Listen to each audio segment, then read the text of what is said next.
Welcome to my year-end speech for 2024. Change is the only constant. When we accept this, we can adapt and learn that we too need to continuously adjust and change to navigate these ever-shifting situations and challenging times. What does change mean to me? This year I noticed a significant change in myself, though to be honest, it's not only this year. It started not only this year. It's a change connected to softness. I've become softer and with that more loving towards myself. You all know it very well, the strong, untouchable Esther, always in black, draped in tons of big, flashy gold jewelry. Over decades, I built this identity and it became my bodyguard. And I needed this bodyguard to be less vulnerable and less easy to attack. Not long ago, I spoke on a panel for teenagers about identity, about how to find your own identity and how it takes time and courage, especially courage, and a playful attitude until you discover the looks and expressions that make you feel strongest and maybe most protected. But I also told them how important it is not to let this self-created identity become a prison. Not to let it become so rigid that you can't break out of it anymore. Because at one point, or at this point, it's no longer voluntary, it's forced, especially when it's not only you expecting it, but also the others. For a long time, I thought this one identity I built for myself is the key to achieving everything. That in this identity, I was unbeatable. But that's not true. Because this identity can also close doors. Identities are made to be played with, and change is something we should embrace. Recently, you've seen some photos of me where I've stepped into different identities, and I shared it with you. Actually, this is nothing new for me.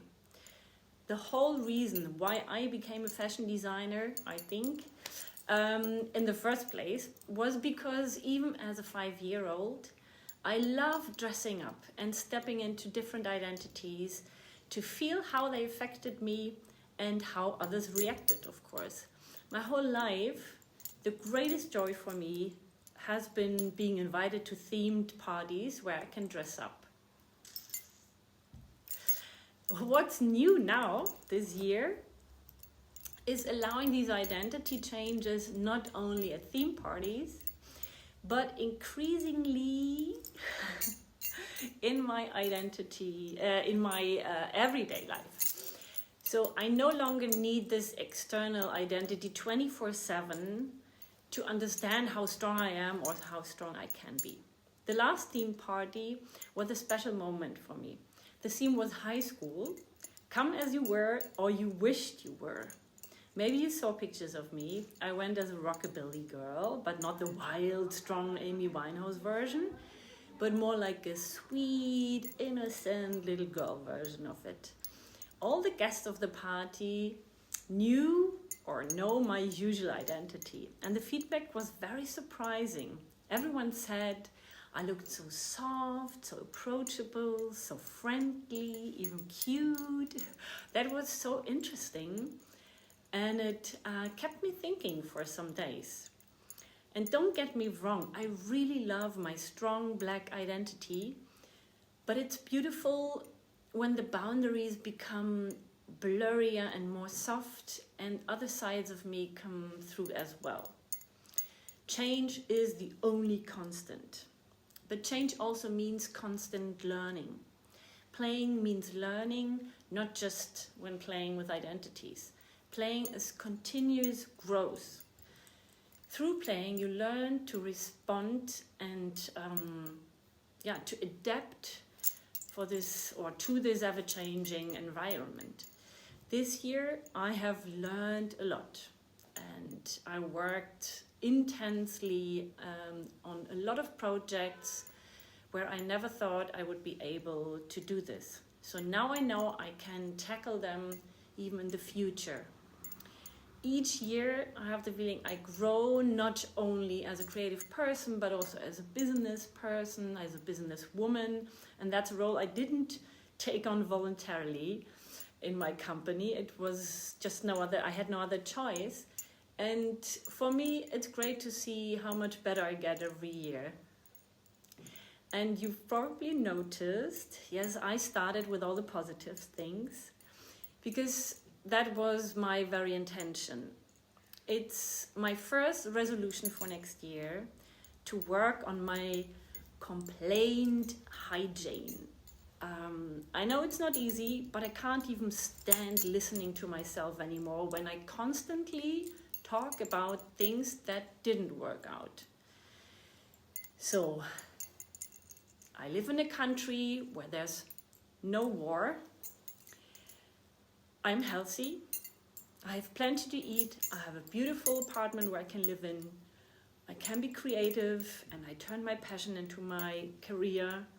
I have incredible friends with whom I can share deep, inspiring conversations.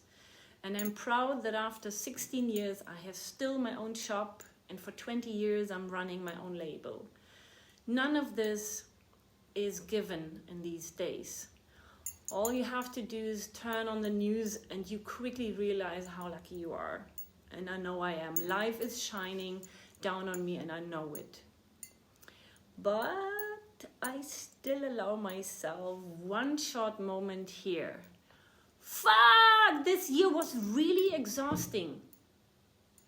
I'm so disappointed, I'm so angry, and I'm so frustrated. I had several great projects going on and they didn't turn out, and it was really challenging.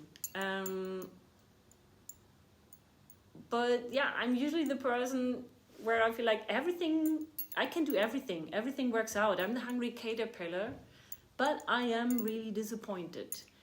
And so that's the reason why I'm taking now 6 days off and trying to burn all my anger and disappointment on little notes on the New Year's Eve and start all over again on the 1st of January 25. So as I always say, I fall, my knees are bleeding, I'll get up and I just keep on going. I wish all of you the very best, lots of love, hope, strength for tough times, healthiness. Take care of yourself and your complete hygiene. Happy New Year.